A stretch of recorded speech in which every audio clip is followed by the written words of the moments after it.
everybody, today we'll talk about how to fix or how to solve your Facebook Lite. To know how to find a solution about Facebook Lite, you should just go to settings. After that, we click up default apps app settings. Here in this list, you will enter to the window of Facebook Lite, and you will click here in this page. You will enter. Then this list of app and for you will click on force stop and you will click OK. Here we'll enter to the window of storage. Then we click clear cache. Don't click clear data because that can cause you errors in your app. And in the end, you can turn on your airplane mode and you can wait a moment to turn off your airplane mode again.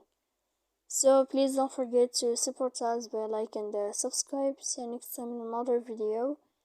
And thank you for your attention and your watching.